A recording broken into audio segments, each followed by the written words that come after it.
through curriculum opportunities, equipping our teachers with multiple strategies that they can have in their toolbox to teach our students. I will tell you that RISD previous to 2014-15 had a much more aggressive timeline for the implementation of project-based learning in the district.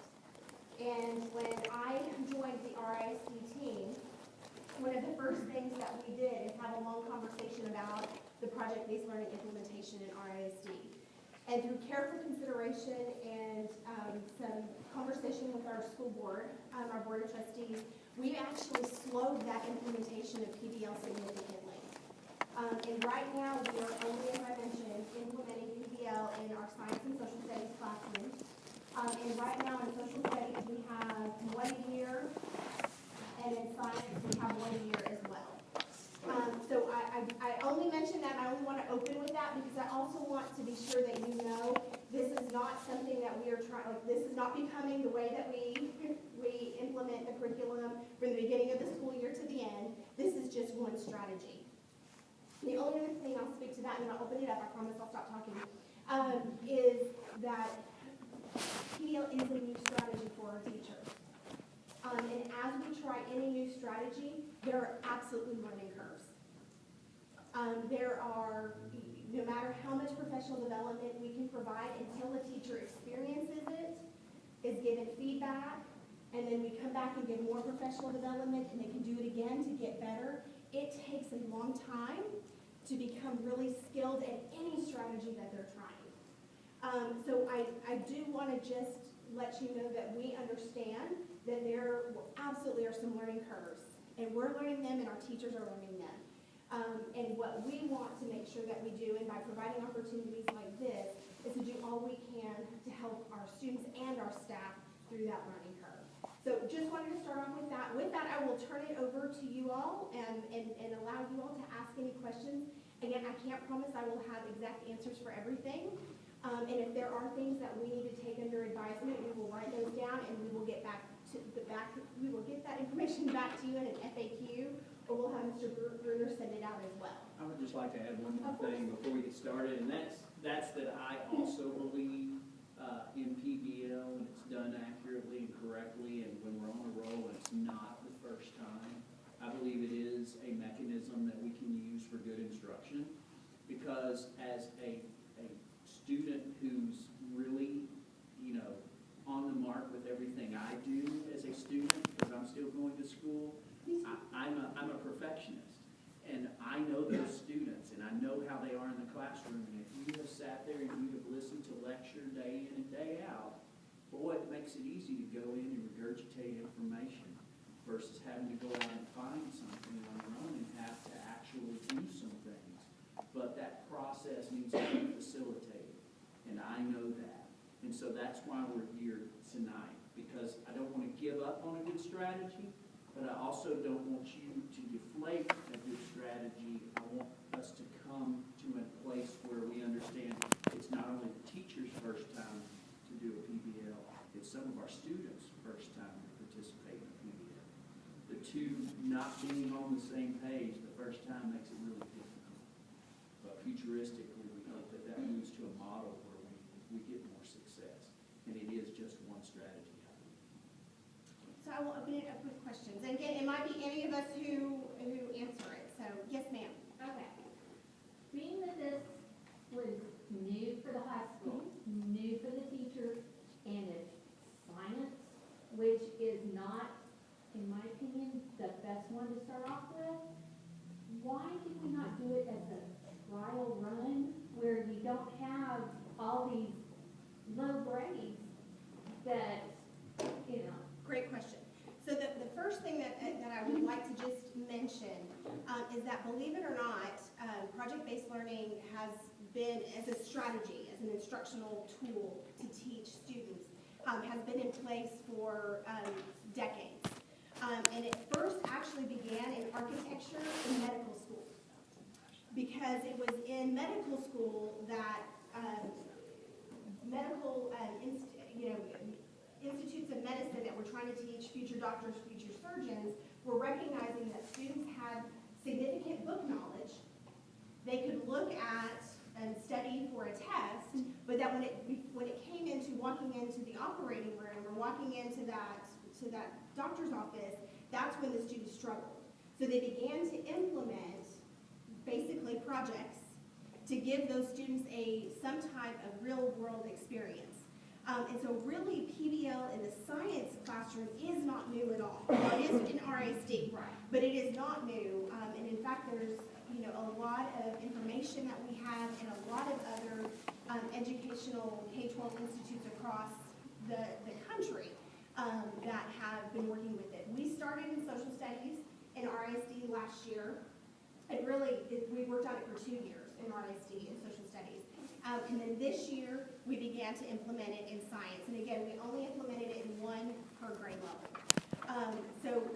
Go ahead. In secondary. In secondary. Or rather, in high school. High school. We've been doing it in junior high. Yeah, junior high For 2 years. So the kids that are now freshmen participated in They were seventh our grade first and class eighth of grade. seventh graders, yeah. Yes, yeah, they had it in seventh grade. I would like to point out, though, that you're talking about a collegiate class of higher education medical students, where their projects that they were put on were done after all of their studies were complete. They didn't teach themselves how to become a doctor. They were taught how to become a doctor. They were given all the tools necessary, excuse me, sorry, and then assigned a project to implement what they were taught. What we're doing here in Richardson is our students are expected to go out and teach themselves. And I'm really sorry, it's not what I've been taught for. And I thank you for that question.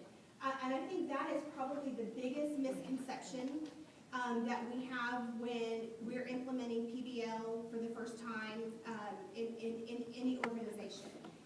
We sometimes have the perception that the teacher is no longer teaching and that the students are now the only ones teaching. And they're teaching one another, they're having to teach themselves. And I think this goes back to what Mr. Bruner was talking about in terms of helping our teachers understand what that role looks like and how well it's done. When a project is truly facilitated well and when it's done with true fidelity, that teacher is absolutely still the teacher. And there should be multiple opportunities through a project where that teacher is still providing whole group instruction, small group instruction, it might be individual instruction. It's not happening. That is. It's not happening. It's not happening. Very good And that's- science PBL experience, believe it or not, and everybody in here probably else has experienced that. We had a reasonably poor experience in the social studies class. And part of that was the class was part of the science was the teacher in that particular class. Actually did a really good job with it. Absolutely, and that is what our job is, and what Mr. Bruner's job is to do what we call reduce that variability. If we are going to implement a strategy, what our job is to do is to ensure that those teachers go in and reduce the fact that it's hit or miss. That one teacher does it well and another teacher doesn't. And that's the point that I think we as a district recognize we've got to do a better job of. We recognize right now we're not in that place where we're implementing those across the board in a way that is being effective in all situations. And that is something we have to address and we have to fix. So I absolutely agree. How is the district addressing the grade situation? Yeah, because it's affecting the GPA, it's gonna. Yeah. So I'm going to let Mr. Bruner talk about the specifics because that is where we have, when it becomes down to a specific teacher or a specific grade level, that was not consistent necessarily in all of our campuses. And it needs to be addressed in terms of what's happening at that campus. So I don't know if you want to address. Well, and I will tell you, and I did this both with social studies last year, and I did it again with biology this year. When I heard we were having problems, that they felt like it was just this one way we do things, I went into each of the PLCs to clear up that scenario and say to them, hey guys, if we're not learning it this way, and we need to do a workshop, and the majority of the class is not getting it, that needs to be a whole group workshop. So we're starting the process of learning, okay, oh, I control this. Yes, you are in control as the teacher of that situation, and you're in control of that learning. And in that same meeting, I'm fixing to address your grades. In that same meeting, we had conversations about, okay, what about the kids that aren't getting it, or what about the kids who didn't get the grade? And that's where we discussed spiraling in throughout, after the PBL project, all of these different pieces that would not only give them more understanding of genetics, but then actually impact their grade and So start the to bring problem that is you grade still back. have a really poor grade sitting on a PBL that was executed poorly by the instructor, and the student is suffering from that. I think what I need to hear as a principal, I need to hear this story about these two grading processes, and I need Mr. Romanias to really listen, because I want to hear the difference. I want to hear if this was something that came down from the district, or if this is something that we came up with as a building in order to recover from a poor grade. Well, I'm gonna add on something on what she's saying. I know there's poor execution of it, but my son, he did it in junior high also, they did PBLs. Every PBL he's done, his grade either suffered through lack of participation by one or two students, or he had to pick up the slack. Right. Exactly. Yeah. Exactly. They don't have to read it. These kids cannot make them do it, because they don't look at these kids with any kind of authority, like make me do it, so he's either had to pick up the slack or his grades have suffered. And that's so That unfair. is a part of PBL learning, the teamwork. Everybody Well, is assigned parts, and it's that teacher that holds that line of facility.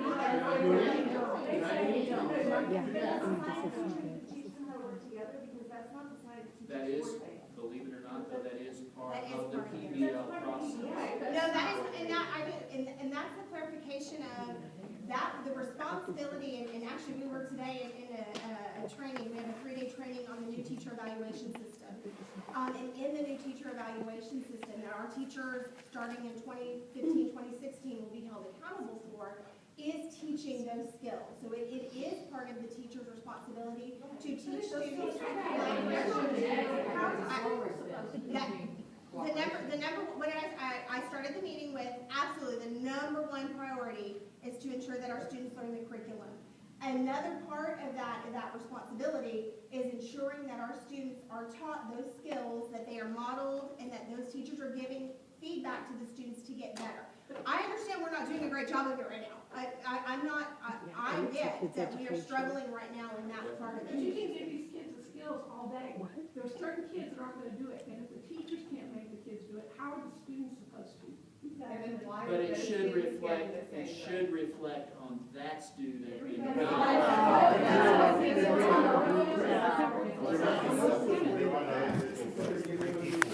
And again, that is absolutely an implementation issue that we have as well, because when a PBL project is implemented, there should really never be a group grade, because even when I'm presenting and whenever I submit my final product, I should be graded on the mastery of the material and my contribution to the group, not the overall product. And that's again where we have an implementation issue, we have a teacher issue, that's not necessarily the issue of It's not. PBL. Now again, we recognize how difficult and complex this is, and that's why as a district, we are Yeah. scaling back on our implementation of that and making sure that we support our teachers as we implement this. Because if you want real world, for several years I was a bank examiner. That's the definition of teamwork. We go into the bank as a team and examine that bank. As a lead examiner, it was my responsibility to make sure everything got done. If something wasn't done right by one examiner, every other examiner didn't suffer on their evaluation. I didn't suffer. We get the work done, the person that suffered was the one that didn't We do agree. the work. And We agree. that's real life. We agree, It's not working that way in school. and that we recognize that. And So- indeed, there are protocols that were delivered and the teachers were trained upon to kind of mitigate that, because that is not something that, when we train the teachers, this idea of a group grade, again, I think is a big misconception that has kind of perpetuated itself, and which causes you a lot of angst and a lot of frustration, and I understand that quite a lot. I'm gonna totally agree with Ricardo, and I have a 9th grade son in the district, and his project grade wasn't super great compared to his other grade, I'm being really honest with it. And it's because he did not do the work, so, unlike other people's kids. But we have very clearly articulated to teachers that a group grade is not in any way, shape, or form a requirement or even a suggestion. But how do you know That they're not doing exactly that. Because they how don't. do you check that? So there are, when a project is facilitated well, there should be individual work and checkpoints all throughout. And again, I'm not saying that that's what's currently happening, but when a project is done well, there are individual assignments, there is individual quizzes, there are individual, and when we are collectively putting together a product, there should be, that facilitator, that teacher should be going around to those groups and individually checking on and benchmarking, and if it's not happening, those grades, and that should be reported immediately, not waiting until the end of the project when that one kid is staying up till midnight, running to Walmart, researching, doing that final project, and then everyone's grade is reflected. Should be multiple grades. Multiple. They should each have their own individual, not a group, right? We agree. I'm saying the exact same thing. I took, yes, It's absolutely. not happening that way. And we And agree. that But we has still been have an expressed. issue with this year. We had a quorum implementation, and the project was not done well. And there are a lot of students in this school whose grade is suffering, and how is that being addressed? They told me as a team that they were gonna be spiraling in this genetics information and that they would continue to give grades and things to help elevate those scores that they That have. doesn't really address the issue. Okay, well, this is what we'll do. I kind of hear consensus and some unanimous thinking that we need to do something to address that. So we will talk this evening, or it might be tomorrow morning, and look at that and determine, is there any other recourse that we have in terms of. That's why I need to hear this If story. we know that this implementation is an issue, why is the PBL such a major portion as a test grade? Why isn't it considered as a daily grade? And that's Or a something we can special, or a consider. special grade that doesn't, So that that isn't all 50% teachers of are- other GPA. Students don't suffer. Because I know on the genetics for the biology in my daughter's class, they weren't taught genetics at all. They said, here, go find out, go ask Google, find out on the web, and you've got 3 or 4 websites that tell you different things. It's not the same thing. No, they said, go find it, and at the end of the project, since people did so poorly on it, the teacher spent the 3 days that she was supposed to review the whole semester on nothing but genetics. We will visit after this and we will consider, there's potentially a couple of solutions that we can put in place before we have to report semester grades. Adrian's had his hand up a little long. Yes, please. Kid. Hi, Adrian. I personally think that the idea behind PBLs is a very good one, but I find the execution of them very, very poor. I feel as if they don't teach the information that's given within them correctly. I don't feel that I remember information that's given within them, and I definitely feel that there should be at least a few like tests within the PBL, Yes. individual grades, and probably something like a peer evaluation at the end of it, so that the peers can tell who. And again, we should never have an end to the project. Evaluation afterward. The kids did an evaluation on the other students. Where did those go? Who sees them? Teachers. The teacher evaluation on the other kids? One PBL. One PBL. It's like, I went to that first meeting before they started, and they had the company there that RISD paid all this money to get this idea implemented. And, we were promised that there would be at least 1 to 2 tests, individual tests and grades. None of that has happened consistently with him, because I continually ask him questions because I went to that meeting. And this past one, he didn't even have a team leader in the meeting, and he picked his own people, which I guess could be a scenario, but that was probably, to me, did not work out well for his That is group. good, thank you, that's good feedback. Because the other group, I think you did not pick out your people, and it kind of worked better, even though he always says there's at least 1 to 2 slackers in the group. But the individual grades are crucial, and I'm just wondering, I remember them telling me, and one of the concerns was, how are the teachers being trained? Okay, how long are the teachers? Oh, at least a week. And then they said about 2 seconds later, well, the shortest 3 days. And then I talked to one teacher last year at Westwood, said, well, I might get 1 day. So I don't know if he ever gave the PBL, because we have discrepancy on that, But, that seems to me where the inconsistency is lying, and in the training of the teachers, and I understand there's turnover and all this stuff, but there has to be some kind of set of written rules where they're simple to say there has to be a team leader. That's why I think was some of the biggest confusion, because they couldn't get a meeting And scheduled. I do want to be sure that you do know, and I'll let Ricardo and Melissa talk about that, and even Ms. Etheridge, but those protocols are provided to the teachers. So when that project is released from the district office to those teachers, like we do, and I want to be clear, with any unit.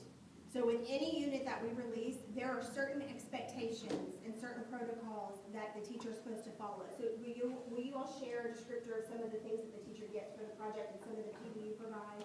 So I think certainly to a lot of the frustrations that I'm hearing tonight, all of them that I've heard have protocols built into place, both that social studies and science share, that are part of what we both train the teachers on, and when we bring the teachers in to write the PBL, are a part of creating those protocols as well. So the idea of constant frequent checks throughout the PBL, that absolutely is provided to the teachers in terms of checkpoints. The process, the idea of having an opening huddle, an end of the period huddle with groups to find out where are you, what should you expect to have done by the end of the day today, let's create a checklist, et cetera, et cetera. That is another protocol that's provided to the teachers. In addition to that huddle part is the individual checklist as well. I mean, that's one of the things that we really push with social studies is that individual we call them to-do list, individual to-do list for that day and what I've accomplished. And are y'all checking the teachers? Yes. Are y'all checking them? Just for a PBL, and now we're the team leaders, how do y'all keep y'all done on this, if we're having so many problems? Certainly, there's a lot of growth to be had with the biology PBL that has gone on. There's a lot of growth. We've had a lot of successes. I won't say that it's been all negatives. We've had a lot of teachers that have had a very good implementation across the district. And I will say, a lot of the angst that I hear is, are we being prepared, are the students being prepared with the curriculum, the TEKS? I will say, I'll go back to last year with 8th grade. We tackled something that was extremely difficult in terms of Earth and Space last year with 8th grade PBL. It was it was our second year, but we tackled a brand new content area. And at the end of the year on STAR assessment, an area that has traditionally been our lowest area, our students outperformed any year under STAR in that area. The area that was taught with PBL, the area that had lots of angst and teachers saying our kids did not get it, when it came to STAR, because of the methodology and the pedagogy that was used, because of that and the schema that was built in students, they got it. And y'all, we had the best performance in that content area ever under STAR. And I've been director for 8 years. And so I'm looking at, I see right now, there are a lot of issues with grades. But I know in terms of a strategy, it works with students. It helps them develop that idea. And I hear a lot of misconceptions. And like you said, that means that we didn't do a good enough job, certainly. And that's where we need to come back. And quite honestly, because teachers only have one opportunity to do a PBL during the year, that proficiency is slower than what we would like. But and that's why we're here. We want to own, we recognize that there is still much work ahead.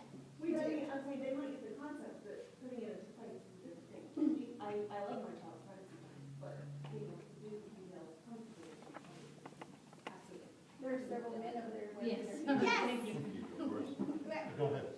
I apologize, came in on the tail end. No, that's okay. Thank you for being here. But again, I am listening to some of the things that are going on right now. I know my daughter is in a class at this part now, which is one of the science classes as well. And we're trying to see if the students are getting individual mastery. At this present time, whatever the total roster number in the class is, only 3 to 5 students are passing. And now, being that this is the end of the semester, if they do not pass, this first half of the year is null and void. They had to do these classes over right now. Everybody failed the PBL. It's a major component inside the program. My daughter went from Parish Episcopal, Park Hill, to Westwood, to here. She's been an NHS student right now, and literally I just left her off at the house. I said, is this realistically the first time that you will be failing something since you started being educated from your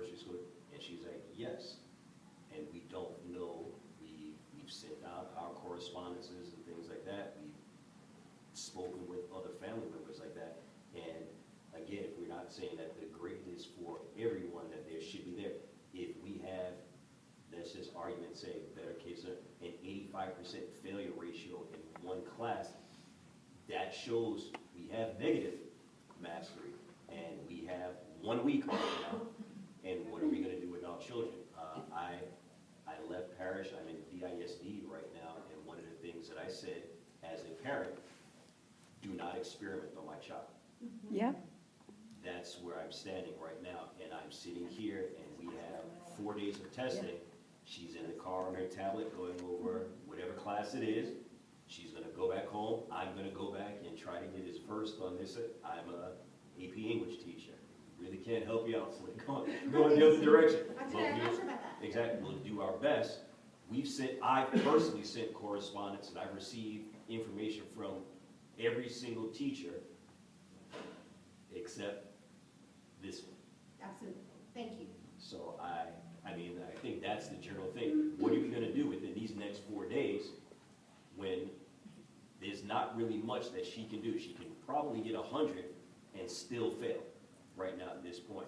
And this is a major component of it. And that was my point earlier about the But, grade. and we will immediately, after this meeting, we will review that and look at the grade books and determine what solution we can put in place. So, And you Yeah, there's a saying pass-fail how rate much was on the email, science emails, PBL. don't have your parents talk to me. Teachers are saying that to the kids. It's inappropriate. Yeah. And we will. Teachers are saying, what's the kids that even know? Well, about complaints, they're saying like, oh, don't complain to me because I can't do anything. It's district, there's nothing I I can don't do. think they're being rude so much, they feel like the kids are tired. and that's not me. Can I be a little transparent? Sure, absolutely. That's what I'm known for, so that's what I'm gonna step out here and do. And I wanna say this, your students have biology teachers that have been successful. And therefore, sometimes we get a little big for our shoes. And when we try to do something different that they're not comfortable with, they sometimes wanna push it to the side. We can't push new learning to the side.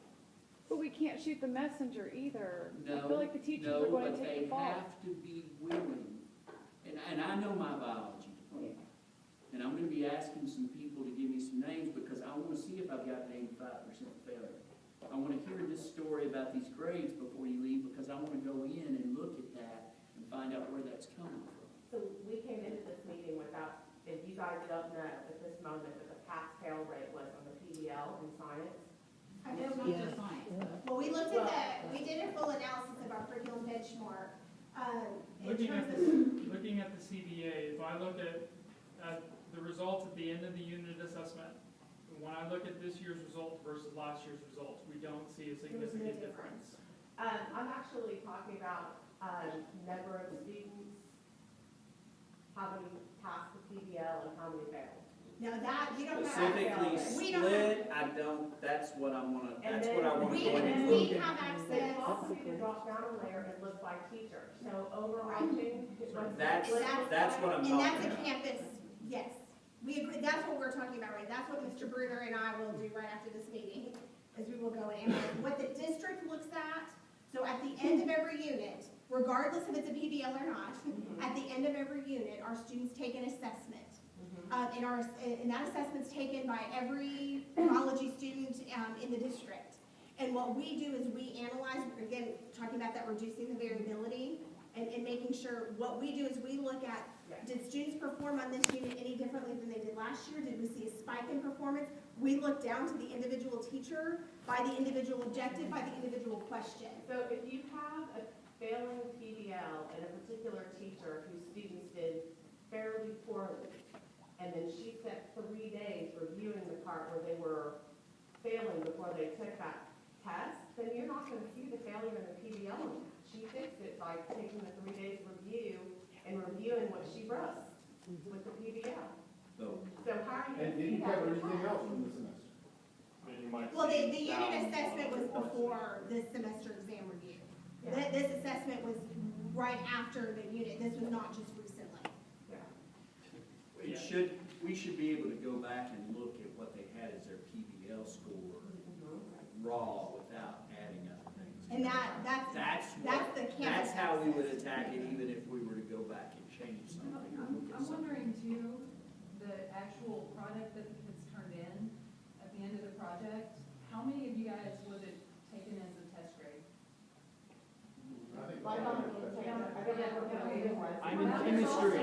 I'll say that was also explicitly told to these teachers in 2 different trainings, that it should not be a test grade. So that's something that should definitely be looked at. It's a trial period. If y'all are saying this is a trial period for the teachers to give them the PBLs, then it should be lower grades. And that wasn't an explicit, that's what we're gonna go check out. Also, before we take any other questions, I want to finish what I was saying, because, well, I just don't want to, oh, Bruner doesn't think he's a great teacher. That's wrong. I have really good teachers. They're just reticent to go off into a new direction when what they're doing has worked. And that's what I want to say. And I would be, and the same thing, I will tell you, I went through the same thing with U.S. history last year. Same situation. They're knocking out those tests. And so they have a hard time doing something new. Change is difficult for everyone. So that's kind of where I am with that biology department. I wanted you to understand that. So does it mean any of it was right? No. Is it an excuse? No. Do we need to fix it? Yes. And that's why we're getting the information that we're getting. And Ms. Davenport, I want to go back to something you said. We want to be clear. We recognize this is not all, and this is not all the responsibility of the teacher.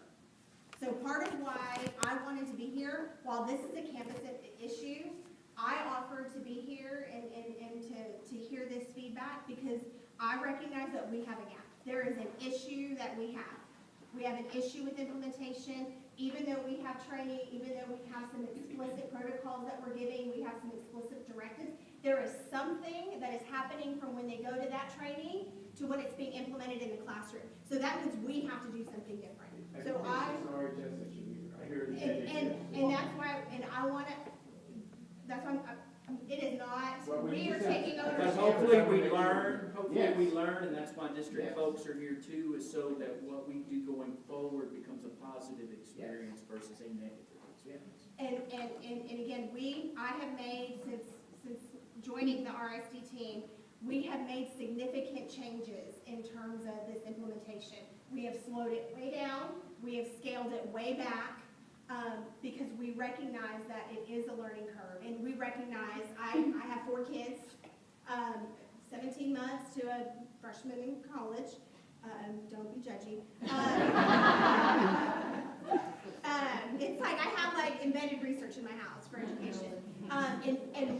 We absolutely don't want our children to be a guinea pig. And so please know that we work really hard to ensure any new strategy, whether it's a new technology, it's a new technology software we're introducing, it's a new instructional strategy, that we equip our teachers to do it well. Clearly we are not doing that job well. Clearly we have issues. And so what we will do from here in terms of next steps is our team is going to huddle, and that was no pun intended for PBL. We're going to have a meeting, and we are going to discuss what do we need to do differently, and what do we need to slow down even more and only concentrate on certain grades until teachers gain proficiency? Do we need to look at our protocols? Do we need to look at, is it more training? Do we need to get our principals more involved so when our principals are going into the classroom, they know what to look for? So that is going to be a big part of us figuring out what do we need to do different as well. So please hear me, this is not the sole responsibility of the teacher. This is all of us having to work together. I don't think any of the parents are saying that change is poor. I think what we're saying is that change that's executed poorly is poor. Change itself isn't the problem. Yes, ma'am, I know. And then we've got a question. He was up way before them. We've got 3 that are. I was checking my son to make sure I get the details right. Okay, all right. Yes, ma'am. Oh, so something totally aside from the grade is, I just need to quit. Is this just for AP classes? No. Okay, good. Because here's the thing. My daughter's in AP and she's up till 1, 2 o'clock at night. How in the world do y'all expect to add more PBLs when they're up till 2 o'clock at night doing homework or AP classes, she has no extra life. She has less sleep than I do. If I had to leave work and work until 2 o'clock in the morning again, I would quit that job. What is going on with the schools making them have so much work? Well, I want to, can I 5 or say 6 hours a something to week that? is not acceptable. I want to say something about, and we've been going through some real mental health issues at Richardson High School as a community and a campus. And I want to say that one of the conversations that I've been having more and more with parents is that just as strong as AP coursework, a well-rounded student that includes elective choices is a strong candidate for college. And I want to say that when we're doing AP coursework and pre-AP is building to that, then we're looking at college level courses in high school. I have a really smart young lady at my house, but I would not put her in 5 AP classes. I mean, she's going to have a break. She's got to have some sanity here. It's a college level class. So please She has 2 remember that. AP classes or 3 AP classes, and I'm telling you, if I had to go to work, then come home, eat dinner as fast as I possibly can, and then be up all night doing homework, I would quit that job. After the meeting, will you stay with me for a few minutes and let's talk about homework? Is that your going? Will you talk with us a few minutes about where you're spending your homework and what kinds of things you're doing? Do you mind? I'm great here because my daughter, speaking of collegiate classes, has more homework in her freshman high school than I had my senior year of college. Ms. Brown? Yes, ma'am. I was going to PBL, I think the first issue that the teachers hated, they told the kids, I hate PBL. So of course the kids are gonna pick up on that and hate PBL Yes. as well. And the second thing is they're not following protocol. My son was in a group, there was other group who wasn't being very motivated to do anything, so she moved them back to help motivate them. So you have a 14-year-old trying to motivate other 14-year-olds, that's not gonna work, so it's not fair to him or to them. For them to do that. So if they're gonna do it, it's follow the protocol. Yes. Agree. We're, yes. I will say, because she's had 4 group PBL experiences in the past, pre-AP biology and AP human geography, she has had good group experiences. That said, the science, her teacher was basically totally hands-off, said textbook and find it on Google. And our daughters were in the same group. Their project as graded by their teacher, 46. Now, she did do, quizzes and stuff. Lily's was at 28. Daphne's at 12. Or somebody else in the class at home, almost everybody had extremely poor quiz grades. She would do quiz corrections so that their grades did come up. But it was not a good experience. I mean, I they hear that. totally hands off. And then their group, and as far as we know, it was just their group's project. From what Lily and Daphne understood, was taken and looked at by the district and graded as a 71. And then Miss Eiley graded it a 46. It was a 46 in focus until, I want to say yesterday, and it's now showing a 71. So I asked Mr. Romanius about that and asked That's him if the he would piece speak to I that. wanted Would to you do. address a little bit about what you did to come over and calibrate the rubric? Yeah, I'd love to. So, when, as part of this process, we committed ourselves to coming out to PLCT meetings to ensure that the teachers understood what was going on. So we made ourselves available, and so RHS requested that we come out and help calibrate for the rubric. So the rubric is one of those protocols, again, that's provided. Your students should have gotten that rubric at the very beginning to try to help guide, as it were, where they needed to go. So we came in during lunch one day and we sat down and we talked about the rubric. We talked about it one more time to calibrate on it, and so that's where I believe the RHS group had decided they pulled some of the projects, and so I guess your child was one of those projects. And so we went in to talk about how would we score this, where would this be on the rubric as it is. That is talking. The purpose of that conversation was to talk about calibration between me and another person on what are we seeing in this project versus the rubric that was provided. In no way does that necessarily translate to the grade that is put into the grade book by the teacher. I specifically cannot speak to, you know, that we gave them a 71 and Ms. Eiley gave them a 46, because that's quite honestly the first I've heard of that. So I apologize. Sethridge, would you? When we develop the projects, we give the teachers a grading tool as an Excel tool.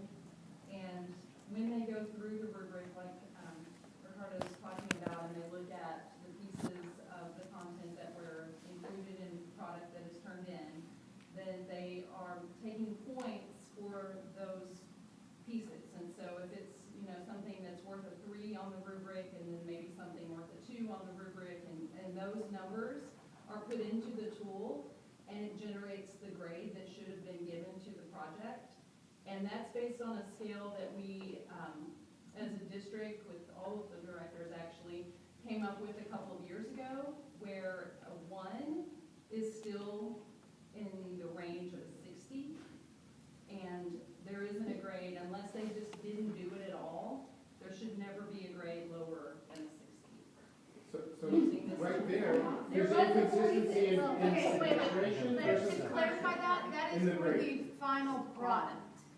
That's just the final product. So there could be a grade that's lower than a 60. Be a lower quiz. Like on a progress check, when that's when This is the final This was the final product, and it was a test grade. And again, and that's where I limit the fact, the final product isn't the ultimate goal of the PBL. That was the weight of the grade. And the other Should thing be the is, learning, That's what I should be the learning being process. thrown in the Because pool 2 of the students refused to and do to anything. swim, You gotta fix and that. they're being told how, so they're being told, the teacher's standing on the side saying, I'm not allowed to help you swim. And I I'm can't tell sorry, you how to use your hands, I can't tell you how to use your feet, I'm not permitted to. Sink or swim. Go. It should be a learning and that process. certainly And is it's not, Not in every PBL, my daughter has been told by the teacher, I'm not allowed to help you And, at all. and I think, and again, this is where our biggest shift has to come, Teachers because are not understanding. actually, when a PBL is done well, a teacher should be more exhausted than, because when you are really facilitating and you are going group to group and you're checking on individual progress and you are doing small group, you're doing workshops, you're doing reteaching, and that teacher is having to do that based upon a student need to know as it develops, that teacher should be worn out. A PBL involves a tremendous amount of teacher intervention, like a tremendous amount. So again, we hear you. Please know loud and clear, the number one thing I have heard tonight is that we absolutely have some very specific issues in terms of what we are giving and what is being turned around and what's being implemented in the classroom. And that is on us. As far as the grades go, for right now, what you have talked about also, okay, so my daughter on journals and daily labs is a 97 for the semester. We're talking a 46 on this. Is this a student who is unable to learn science, or is this a child whose grade is going to suffer, who might not get into UT one day based on this semester? We are gonna look at those grades as soon as this is over, and we're gonna get and communicate to you with information. Yeah, I've got it. Yeah, and she's had her hand up too. But she's. Yes. And she's a I just student. wanted to comment on something that was said. My teacher literally told us that he did not like PBL, and oftentimes when we would ask him questions, he would say, oh, I can't help you, I can't help you, I don't know the answer. So I don't understand how we're supposed to learn this stuff when you don't even answer a question. Is that a biology teacher? Yes. And then I'm saying overall, we had a very good discussion about it inside the car. I asked her, okay, what is the purpose? I'm a very pragmatic, practical application person. What is the purpose of you doing a PBL? I don't know. Okay, that does not work right now. What is the purpose of a PBL? To teach you how to learn how to work with each other. I said, okay, more so than that. What is it for? So that we can learn how to do teamwork and things like that. And if we are doing a PBL, each classroom has a project leader, and that project leader is the teacher. And so therefore, if we have multiple failing grades, this flows upstream, not downstream. And the project leader needs to reassess reevaluate. We do not have time to reteach. I'm a tennis teacher, or I'm a tennis coach. Last season, we had one match. But they do. What? They do have time to reteach. That's the purpose of a If- workshop. But if they that have so group not many, understanding but I'm saying, but if they have so many, that's the Dude, thing that I'm saying. And unfortunately, that time was not taken to give extra time to this. And I am concerned too, because. And that's the part that I went in to ensure that we started happening. The world would be a different place today if Henry VIII had understood genetics. You know what I mean? It's critical that they know this, so that they understand. Most of them aren't going to major in science, but they're going to hopefully listen to the news and know what's going on in the world, and it's critical that they know that as a human being on this planet. Absolutely. What is a workshop supposed to be like? A workshop can look like many different things. A workshop might be that even in a PBL, there are opportunities for a teacher to bring the whole class together and provide instruction like they would do on any given day. Or sometimes it might be, a workshop might be, there's a specific group that as they're researching, they have a question or they are struggling through a particular topic. And so they might ask for a workshop, and that teacher might say this is required for certain groups or it's optional for certain groups. It might be individual, where a student says, I'm struggling with this, can you help me with this? So a workshop can be, it might be a PowerPoint, it might be a small group where you're practicing problems and I'm giving you feedback. It might be where you bring me your research and the work that you have and I'm giving you feedback on that. Could be a couple of groups, and so in order to facilitate that collaboration, the team leads come up and we hold a workshop, and then the peers go out and share the information that they've learned with their team. So it looks, I'm really uncomfortable with that right there. Yeah. Really. it's much better than researching Google out No, there for I'm anything. really uncomfortable with my daughter being taught by one of her peers new information. It shouldn't be new information, it'd be struggling information. But it can be done in multiple ways, and there's nothing wrong with peer teaching too. It is. They're not learning from them. Yeah, they're not in high school. They're not teachers. No, we're not asking them to be teachers, we're asking them to facilitate a Sometimes- collaborative effort, and that teacher should be monitoring those areas. And oftentimes a student can, it's more about, and I watch my son is in AP World History, and he just had a study group the other night come over, and it was more that they can say it in a way that helps them connect. So my student, Cade was struggling with something, and John was able to look at it and say, okay, dude, it looks like this.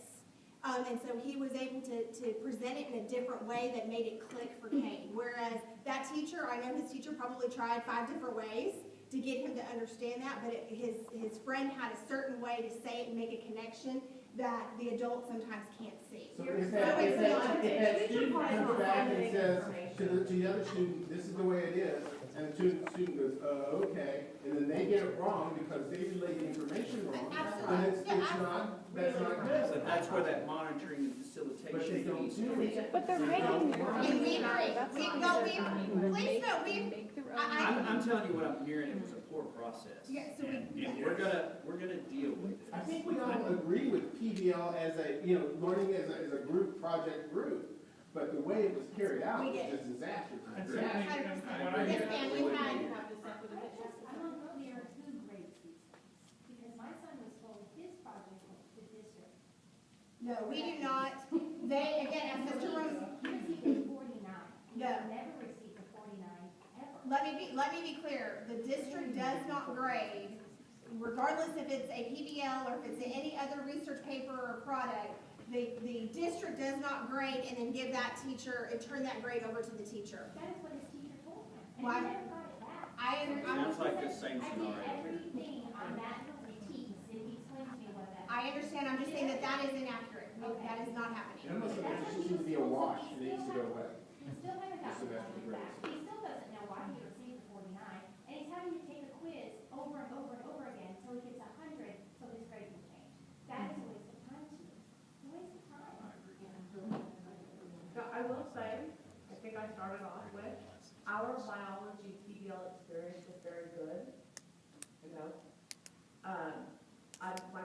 concern for this is when I hear all my friends talking about what's happening to their kids and seeing grades posted, you know, everyone these 40s going around, what's gonna happen next year? She doesn't have a teacher that's good at a PBL, which she happened to have this year. And that's not What us. happens We next have, year? What happens the we agree. year after that?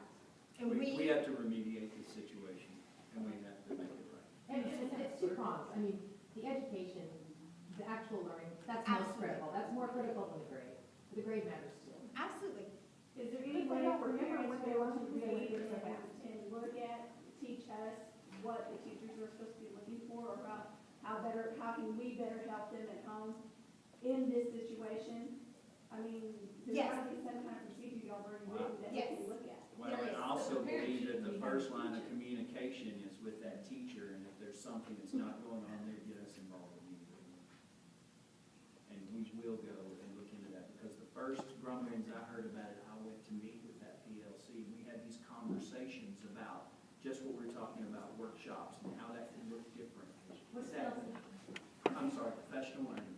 They have an hour in their day where they get to meet. They with come me. together every day to talk as a group of teachers, Okay. and they do it on a daily basis. And so they work through The things. biology department. Yes, ma'am, every quarter. Every group does. Okay. And so I went to that meeting to purposefully address PBL and what could be done, and are we effectively using the time? And that's when I get hit with these questions. It sounded a lot like what you guys are talking about, and I gave solutions. And it doesn't sound like, or maybe at that point we were too late. So I've got to figure out where we were at that timeline. Was it too late, or was it ignored? And that's what I. Yes, ma'am. And then we'll come over to you. Give me a second. Yes, ma'am. Well, as a parent who has a student who did the PBL in both 7th and 8th grade, she did not struggle in 7th and 8th grade, wasn't until she got here. So, but in 7th and 8th grade, the only difference is those teachers were there to help them, even though they're being told differently now. The teachers were there to help them, and they got a grade based on their individual work. And that is, when a PBL is implemented, that is what should happen. Okay. So that is the breakdown here, That was 100%. correct. Okay, so with that being said, I'm with the other parents, what are we gonna do about the grades that are out there now? Because that's the only class that That's she now what has. we're gonna meet, that's what we're gonna We're, meet as about soon after as you, this meeting. as soon as you, and Mr. Bruner will have the communication ready for tomorrow to be distributed to see how we're going to address this. So that will be coming out immediately. Yes, sir. I know you were saying earlier that if a PBL is done right, a teacher should be exhausted from going around monitoring the kids and whatnot. And that's that's a good way to monitor, make sure everyone's doing their job in the classroom. But how do you enforce that outside of the classroom? Because that's where a lot of the project takes place, and I feel like that's where a lot of the grades start to drop because no one's doing their work And outside again, of class. this is where I start to cringe when I hear things like that, because there should be very little, very little done on the project outside of the school day. Oh, my God. Oh, wow. Okay, I'm not saying that that's reality. I'm not saying that's reality. I'm saying that that is what is done. And so I know in the training, can you all address how you talk to the teachers about? Do you want to talk about the teaming protocol? Because we were talking about And what should not be outside of the school day, and all, Well, I mean, the process of doing the research should be done definitely during the school day, and there's a lot of resources provided to the students, not Google, that the students should have had access to, that would have had information about every single thing that's on the rubric. And teachers came in, we worked on that, we developed that, so I know that those resources exist. And I know that the teachers were trained with those resources and that they have access to those resources. And so most of those things should have taken a very little amount of time and should have been done in the classroom. As far as the putting together the product, they should have had about, I think it was 4 days for this one, where all they were doing in class for those 4 days was working on making the final product, which was just a matter of taking the information and putting it, I think, on posters is what RHS ended up doing with that. And so 4 days of time in class with all of the team working on it is how much time they were asked to provide for the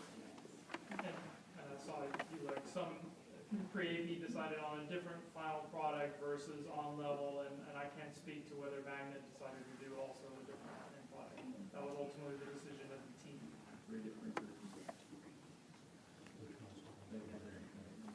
I would just like to make the point that my son's a junior, and so I don't want you to think this is isolated to a biology class on the freshman level. That we've had problems in other classes, and I don't know that you'll be able to dig deep and find all of the places where the disconnects are, but I think it affects most of the kids. Well, and I would love afterwards to visit with you and share with some of the specific courses, because again, in terms of PBL, we're only at the high school level in our first year of implementing it in science, and in our second in social studies. So I would love to visit to see where those were. Sure. You know, one of the things, and you referenced this idea, you know, we, after meeting both with RHS biology and the PHS biology groups, myself, and talking to them for at least an hour both times, I quickly realized the misconceptions that were still prevalent. And so when we pulled our physics group about a month ago, that was my workshop opportunity, and I spoke with them for at least an hour and a half about making sure they understood what the point of the PBL is. What are some of the things that we're trying to accomplish through this process? How that fundamentally changes the things that they're responsible for teaching. So absolutely, a teacher should be teaching your student how to collaborate in a group. Your child shouldn't have to get to the workplace to figure out how to work with individuals on a project. So that fundamentally changes what teachers are responsible for teaching. And so I want you to know certainly that I too have seen that things needed to change. And so looking at the physics PBL that's coming up in the spring, I have personally implemented some of those things through those conversations with the physics group. And I certainly think as a result of that, the physics group and the projects that's going to roll out for them is they're in a much better place, and their mindset and their focus and their understanding of where we're trying to go won't be reflected with, I don't like this, and I can't help you. They won't say that. In chemistry, I think is in a much different place too. The teachers how to do a PBL. Did you guys ever make them do one? Yes. Yes. Yes. How long do they have? Well, we have an accelerator. We don't have 3 or 4 weeks with them to do a PBL. Well, they already know the subject, right. So, right. Well, and I will tell you, in the initial training that we received, they actually compete. They actually complete a PBL that is outside of their content area. So part of what they're learning, so they can realize what it's like when I don't know it from. But they also already have college degrees. 100%, absolutely. But we're just I hope they can do it in accelerated time. right. But just to address, we know that it was important for them to experience it as a learner as well. Some of the teachers get it, and some of the teachers don't. And that is our. Well, and you have to really understand, as a former high school teacher, we love our content. We love the American Revolution and the Civil War and genetics. And so we're asking teachers to shift how they were taught, how they learned, and how they've taught for the last several years. So for them, Why? What's the reason? It's very personal to them. But what's the reason? I'm sorry. And the main reason. What's the purpose? Yeah, that's a great question. I could spend an hour just talking to you and all of the reasons why we are having to try new strategies in the classroom, not just limited to just PBL. But our students and how they are engaged and what engages them in the classroom today is different than when I was in school. How we have to teach them how to navigate technology and how to understand that Google is not a good tool for research. It never will be. Those skills are absolutely a requirement now. The level of, if you look at a STAR exam, and I would love for you all to go pull up the EOC biology exam. If you look at the level of questions, it is no longer, the STAR assessments are no longer where I can learn a fact, and then I'm asked a question about that fact, and if I can answer the question, If you were looking at anatomy and I asked you, what is this organ, and you identified the organ, and maybe it was even in the past, it might have even been, what was the function of that organ? And we thought, oh my gosh, that was a hard question. Now, that is not how the STAR assesses students. Students really have to think at a high level of synthesis and application. Ricardo, off the top of your head, can you give us a couple of questions that might be on the biology EOC? No, but I can tell you that question that you're talking about is a junior high level question. Yes. One of the simpler ones. Going back to why are we changing things, I was tweeting back and forth with that this weekend about a recent paper that a Harvard economist came out with, showing and extrapolating out that success and earnings later in life is significantly tied to those social skills that PBL is constructed to build in your child. Yeah.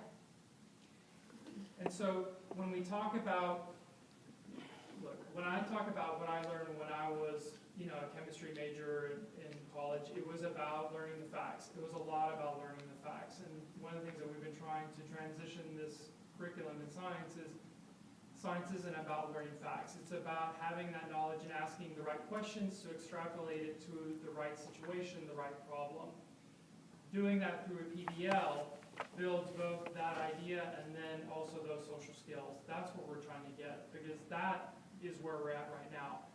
Isn't it my job to teach social skills? I want you to teach the facts. I don't We're not talking about social skills. We're talking about skills such as when I open collaboration, communication, written and effective communication, digital literacy. We're talking about those other skills, and those skills, I just want to say, those are in our curriculum. That is not like RISD has just adopted, hey, we want these other things.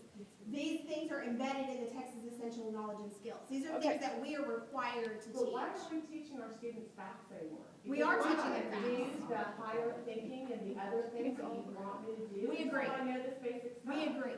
And that you learn that, and then you can go on to college and do the collaborative things. But yeah. Okay, so you say you're scaling back on the PBLs. Right, and I'll take you at your word for that, and I appreciate you listening, and I appreciate you saying that. I'm on the bond review committee, and one of the items that we had to prioritize was collaborative learning spaces. And so my question is, so say, for example, if we converted this library into a collaborative learning space and maintaining the books, and I think you're keeping that in there. Oh, absolutely. How does that change that?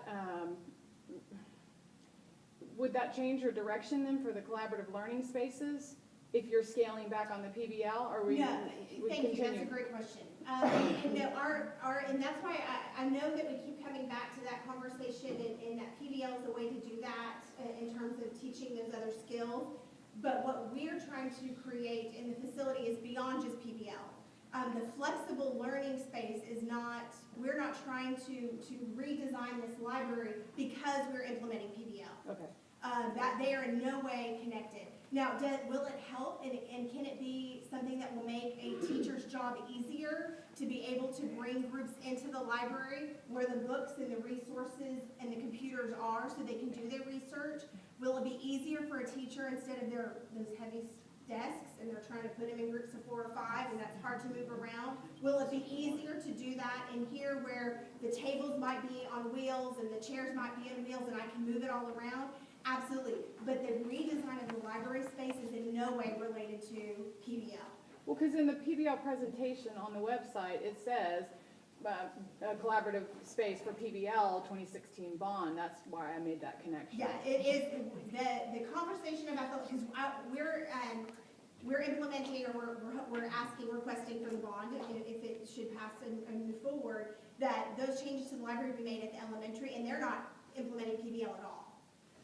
So will it help facilitate a PBL? Absolutely, but it is not connected. So even if we were tomorrow to decide we're never going to try PBL again, we're letting that go, we would still want an opportunity to redesign the library spaces. Okay. Because we recognize that it is time to, this is a huge classroom that is not used to its full capacity. And as tight as RHS is, in terms and like Highlands is in terms of the number of classrooms, and we can't build these wings fast enough. We need this right here to facilitate If I change this furniture, I could get 3 to 4 classrooms in here, freeing up space in the main building. So it is not, one is not dependent upon the other. So thank you, that was a great clarification. I think we've heard a lot of the major concerns. I know that we put this meeting together specifically for you, but we brought in people that have other things, that families that they still have to get home to. So we're gonna talk and take questions for about 15 more minutes. And if we can just kind of, we've already told you what our promise was to you, and we need to meet. So if we can keep it to that 15 minutes, if your questions are something new, certainly bring them up, and this young man was next. And also, I will give you my email address, and I will give you my cell phone number. So if you want, if there's something when you leave here and you have like a, oh my gosh, I forgot to tell this, or have they considered this? I highly encourage you and want you to reach out to me and let me know your thoughts if you weren't able to share that today. So I will leave that information with you as well. Oh, go ahead. Well, my thoughts on the chemistry PBL, which I don't think has been brought up yet in this particular meeting, is that while not very many people got bad grades on it, so I think it was facilitated to an acceptable degree. However, I don't believe it was in the curriculum. The thing we learned from the PBL, the electromagnetic spectrum, has not been used at all in any other point throughout the entire year. Mr. Rodriguez? And that certainly is something that we need to consider. We kind of manipulated the script sequence for the year to fit that content within the fall. And that's something that we've been discussing with the chemistry teachers, and we're certainly going to readdress that and consider that for next year. And that's something that we do every year. And you spoke about the junior high PBLs as well. That's something that, you know, when we first did the weather PBL 3 years ago, that's something that we reevaluated and we realized that that wasn't exactly the best. And so, you know, certainly the chemistry teachers have talked to me a little bit, certainly not as specific as the biology teachers, but we can certainly look at, you know, is this serving a purpose where it's at? And so I appreciate you saying that. Is what it's saying that it's not in line with what you're learning along the way, like you went all of a sudden outside of everything else we've the been realm learning, of what you're following this line of you're learning, and all of a sudden you're going to PBL and it jumps outside of the learning spectrum. PBL is scripted. Junior high, everything was seamless. You didn't Right. know if it was a PBL or just, you didn't realize it was a PBL until your child came home. It's a reality. But in high school, it's totally different. It's just like It's like totally shut down. PBL. in left field. Right. That's unnatural. Yeah. And thank you. We appreciate that feedback. It was so seamless in 8th grade. I did not know, I didn't know she had PBLs in 8th grade until she came home Right. complaining about And that's the way it high should school. be. Right. We Yes, agree. ma'am. I have a son that's been through PBL in junior high and high school, and he's really doesn't like that style of learning at all. He likes the teacher to get up there and teach, and he's got it, and he hears it once, he's got it. So he'd just rather just go on and move on. But I had an experience with a group that got together outside of school at my home, and the group dynamics didn't go well, and there was a huge fight. A kid got beat up on my clock, and none of the boys would talk about it, and they were all boys. And I saw the kid. He came back to my house, and anyway, it's a long story, but anyway, they were out of my sight for a minute to go do part of the project at one of my neighbor's house, and then they came back to me. This kid had been physically beat up, and I said, "What happened?" And nobody would talk, and I said, "Oh, no. You are going to tell me who hit you. You're going to tell." Anyway, got the story out. But the whole thing is, they're all great kids. They were great kids. I mean, every single one of them. There just was the group dynamics. It was not very collaborative for a lot of reasons. Some were not doing their part. But what I was put in a position as a parent was horrible. We got through it. I talked to the mom. It was horrible. It should have never happened. And I don't mind supporting my child, but when something like that, thank God the kid's okay. I mean, it was very traumatic for him, but we're talking about like teachers, what does that classroom look like that this teacher's trying? It all sounds nicey, but what are these kids dealing with personally dealing with having to get in this group, and you have a group that is not collaborative, that things are going to happen, maybe not right there in the classroom, but outside. So I worry about safety, and that's like really my number one thing. I'm seeing on, my daughter is in junior high. Whoa, it was not good. Their PBL was not good. Another story, but they were Googling to get information. Evidently didn't get the right information. It was not, you know, like it was, yeah, it wasn't good. But I'm just saying, like, The reality that these kids are coming into, Wikipedia and Google is their reality. Yeah, absolutely. They know that more than we do. And that's why we are like the imperative that we have to make sure that our students understand that the first source that you go to when you are doing any type of research is not Wikipedia. And in fact, I just met with our director of library services, Miss Julie Briggs, to talk about what kind of professional development do we need to provide to teachers so that they can help our students with knowing that Wikipedia. So right. So I'm. Yeah, yeah, we get you. I'm all for like, I just, let me finish up. I'm just going to say this. I'm all for learning. I mean, I'm learning so much through my kids.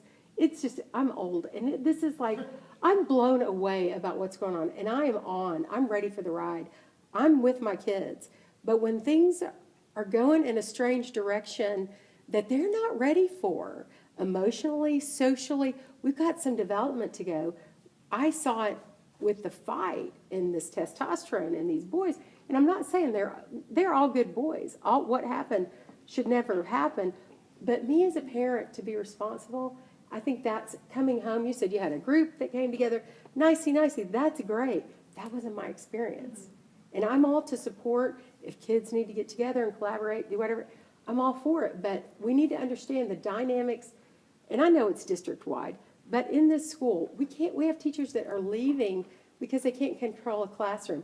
How in the heck are they going to be able to monitor all these different groups in a classroom when they can't, like, hardly... And I do want to just address that Mr. Bruder's retention rate. Mr. Bruder, last year, he kept his teachers. So I just want to address that. There's not a turnover problem at RHS. Do we always have work to do with that? Absolutely. And is there always work to do in helping teachers and equip them with classroom management? Absolutely. And do we want to put the cart before the horse and having them try strategies that they are not equipped to? No. So you and I are in 100% agreement. But I just wanted to... Most of the teachers that we lose are being promoted because of what an excellent job they do. And when we talk about 10%, we're talking about 198 teachers. So it's a lot larger scale than you might have at a smaller... We're having a great experience teacher-wise. I mean, I'm blown away by my son's teachers at Richardson High School. Absolutely college level, blown away. I mean, and he's having a good experience. He doesn't like PBL.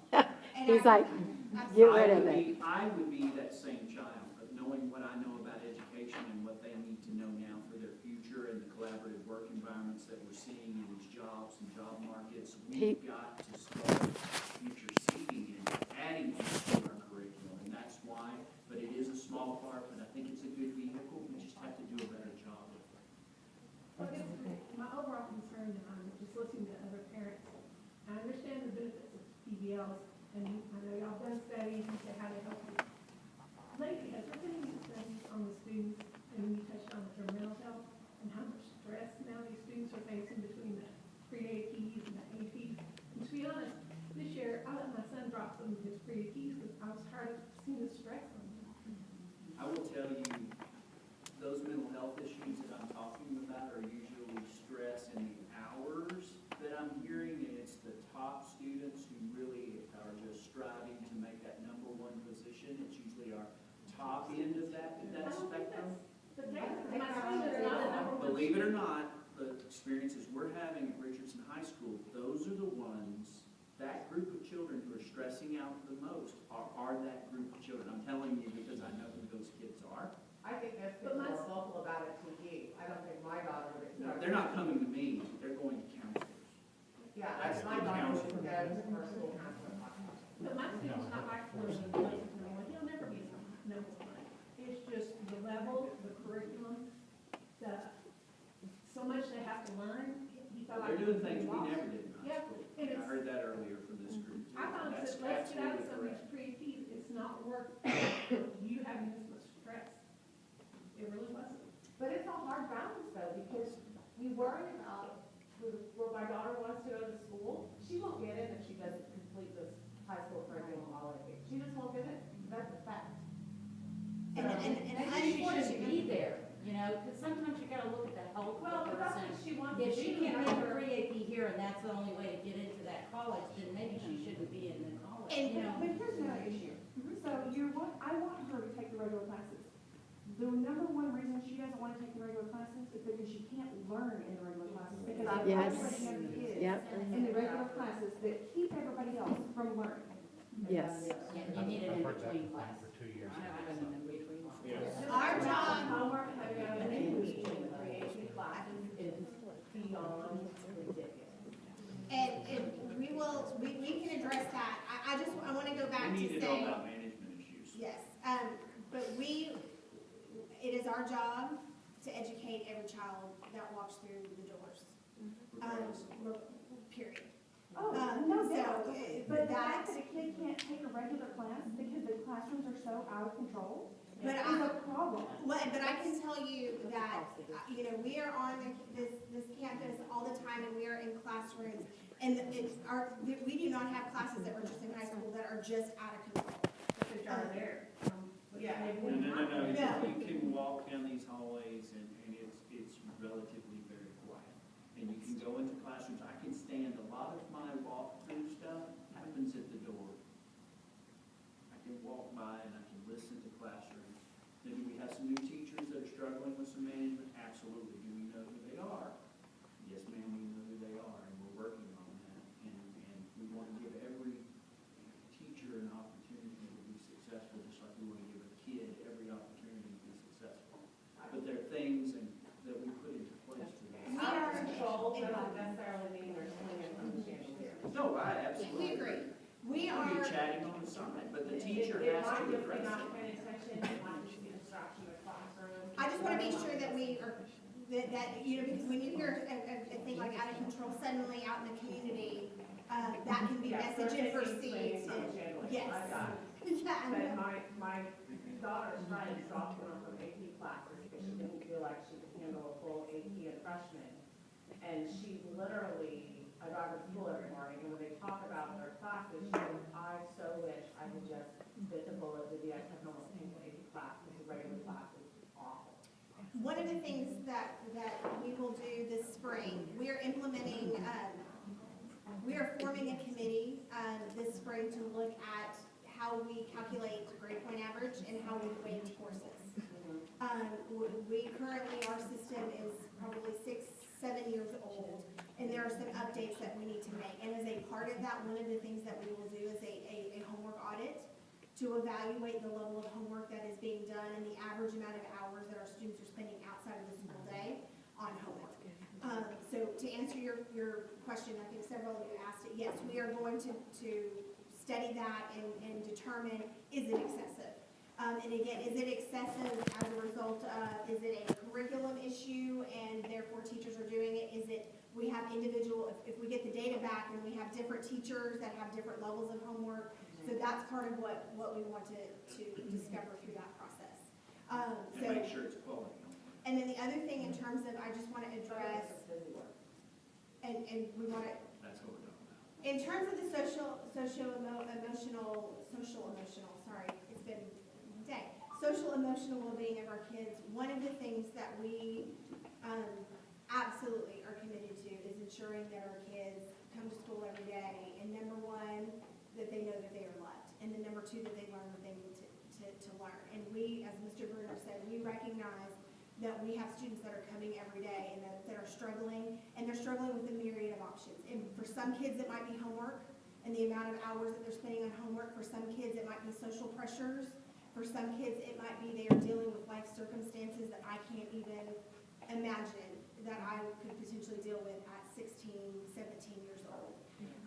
So we have a comprehensive program in place to support kids. We are working on how do we met with a group of seniors probably 3 times already this school year, trying to talk with them on how do you not know that these supports are in place?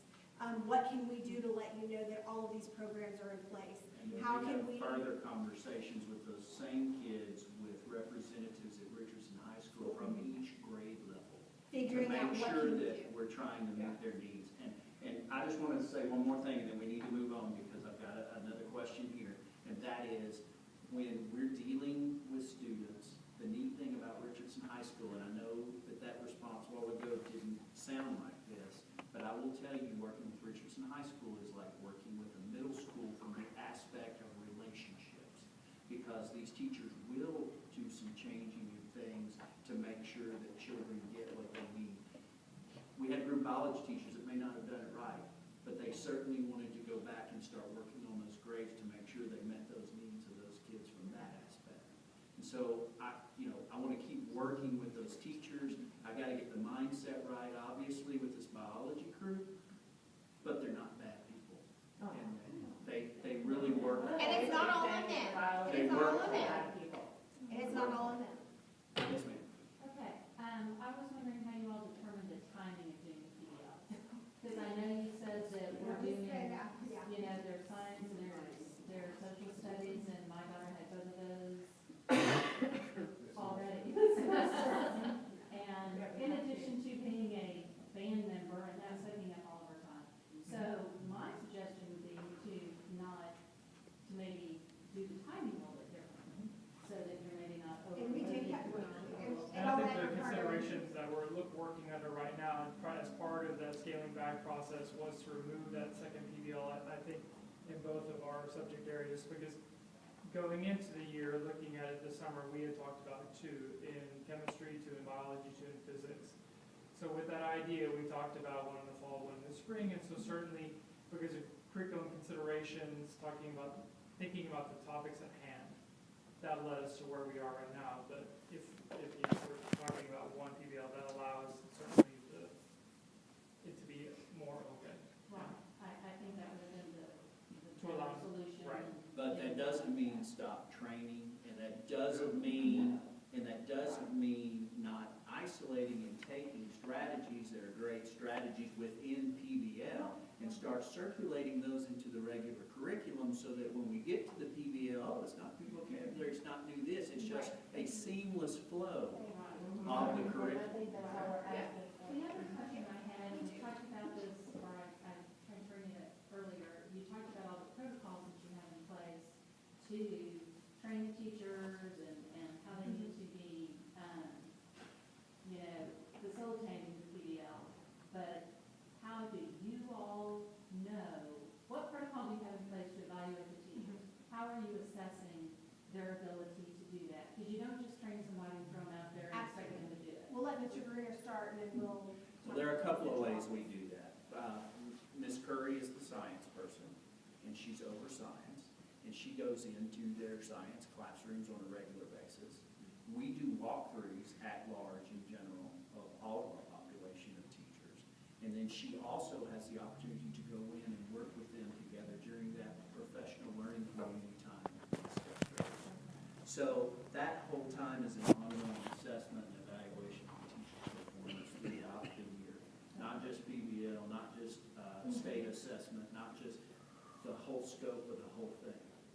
And what definitely also weighs into that is our, what's the word I'm looking for, the whole scope of how we create concern, not only for the students, but for the content in our curriculum and how we roll forward with that. To me, that is also a reflection. And are we willing to change? And you may want to talk about data analysis as well. Oh, absolutely. Absolutely. So in that PLC time, we try to make data-driven decisions when we look at our strategies. So we'll go in and we'll take the last CBA and we'll go through that with that whole group of teachers, and they'll look at what they did great and what they didn't do so great, and what they'll even go back and analyze that test, and then they'll figure out what questions, what stumped them, what was it, a one-off, was it a distractor, what was it? And so they do that data analysis, and then they plan moving forward strategically how we're going to work as a department to make sure that this doesn't happen, and how do we spiral in these deficiencies. And then Mr. Bruner in the district office, we analyze that data and look for anomalies. Was there one particular teacher that had a significant average that was below the rest of their peers? Why is that? What's happening? And we might do more walkthroughs to determine if it's an implementation issue. So you should not be surprised by the meeting tonight. Because Excuse me? you shouldn't be surprised by the meeting tonight then, because you should already have realized you had these deficiencies. Yeah. I realized I had some of the deficiencies. There were some grading things going on and things that I did not realize we had, and those are the things we need to sit down. Yes, absolutely. We really need to wrap it up, guys. We went past the 7:30 mark. I hope we got the most. I'm gonna finish up with her since she's a student. We hope you got the most out of this meeting to understand that we're looking at all these concerns, and when you have concerns, we have concerns, and our goal is your student being successful, not just now, but futuristically. And sometimes that means not making an A. But that's okay if we got the right tools in place and they're learning from that process. And so that's where we're heading to, and that's the point we need to get to. And it's okay if they don't make an A, if they don't deserve an A. Absolutely, absolutely. No, I totally agree with that. I'm going to end with your question tonight. Okay. Okay. During the class period, we're mainly like scrambling to learn the information for the actual project, and then we're expected to do the entire project, which is ours is like 13 different things. We have to split up throughout the three of us, and we have to do it all outside of class. And we turned it in at the very last minute because we didn't have any time to do it. Gotcha. And Mr. Bruner, if you, any percentage changes you make in grading, you'll communicate that via email or? Absolutely. I don't think email's the best way to do it. I think probably what we do is generate a letter. Thank you. And I think we will send that letter out to you. Are you planning on having a meeting like this for the whole district? Can we get together as a whole district and? It will probably not be as a whole district as if there's a feeder pattern, and if you work through, basically Mr. Bruner called me and said, I have some parents that are concerned, could you be willing? From the bond meeting, Because I right. know my group of people, and I was not shocked at a lot of this information. Right. I asked Ms. Branham to come so that we could get through the curriculum end of it, because I know personnel. And so the two together work, and it's a very isolated, that's a Richardson High School situation. But not liking PBL is district wide. I live in Lake Highlands. But if Pierce Lake or Highlands. Lake Highlands is going to make progress in specific things about What's happening that at their situation, their PLC. I got it. I'm just saying, like, in general, this being put on our children, it's a district-wide issue, the PBL, and our kids are guinea pigs in this, and their grades do matter, what college they get into. I mean, Absolutely. this is real stuff. This is not like, oh, yeah, no, but. What we will do after this is, Ms. Yarborough was taking notes. We will take all the feedback. If I'm invited to the other three high schools, or if the other three high school principals would like to host a meeting about their implementation, their facilitation, I'll be glad to be there. So do them all separate? All of that feedback. It's more intimate and true.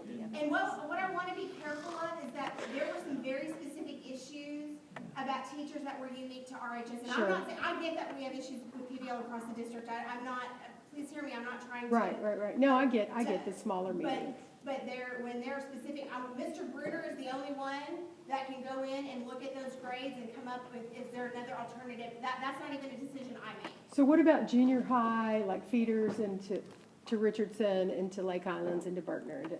Like, What I would encourage you to do is talk with your principal. And again, this is an opportunity. I'm going to give you my number. I'm going to give you my email. You are welcome to email me with any additional information. And again, I will be glad to come to a campus and hear this kind of feedback. Again, it was feedback a year ago that I received. And we sat and heard Mr. Rodriguez again talking about it, that we had the district had one plan. I came and we scaled that back. I got additional feedback, and we even scaled back further. So we are committed to listening and understanding that we've got to adjust the game plan if the game plan isn't being executed well. So I want to hear your feedback. And I want to add this to it, and it's not just because she's my boss. I do want to say, even when teachers or principals have concerns, Ms. Branham listens to what we have to say. So it's not just because she's talking to parents and she wants to get this settled down. Yes, my email is Tabitha, Tabitha, .Branham, N-U-M, so B-R-A-N as in Nancy, U-M as in Mary, at RISD.org. And I'm going to give you my cell phone number. If you try to call my office, I'm rarely in the office. I'm either in meetings or on campuses. So I'm going to give you my cell phone. The only thing I ask is if you text me, please let me know who you are ahead of time. Also understand if you call me, there are times that I'm in meetings that I can't immediately step out of. And so I may have to call you back, but I will always try to call you back within 24 hours. And if you text me, usually I can text you immediately back. And if you get an email from me, you'll have a response usually within 24 hours as well. But my cell phone number is 214-869-0932. And the other thing I will just say, I know tonight has been, I appreciate the no holds bar and being honest and letting us hear the good, the bad, and the ugly. We only get better when we get that kind of feedback. But also, now that you have my contact information, if there are good things too, please feel free to also occasionally send a celebration or something that you want to know, because the work that is done is hard, and we know we're not perfect at it yet, but we have as a group dedicated our lives, and I will tell you, I spend way more time here than I do with my own 4 children. So everything that we do, while it's not perfect and it has flaws, and clearly there are mistakes that have been made, please know that in our heart, everything that we do and everything that we try to implement, we truly do come from a genuine place of wanting this to be the very best learning environment, learning experience for your kids. So we thank you for your patience. We apologize that we've had this rough experience. I am sorry your kids experienced a situation that was so difficult for them as well. And we will meet and we will come up with some next steps in the game plan. So thank you all very much for your time. And I do want to say one thing before you walk out the door, and that is lots of information came up tonight. I'm not going to be able to research it all tonight and get back with you with a letter tomorrow. So please give me a couple of days. If there is a mistake on report cards and grades, the neat thing about mistakes and errors on our part is we can go back in and fix it. Okay? So please,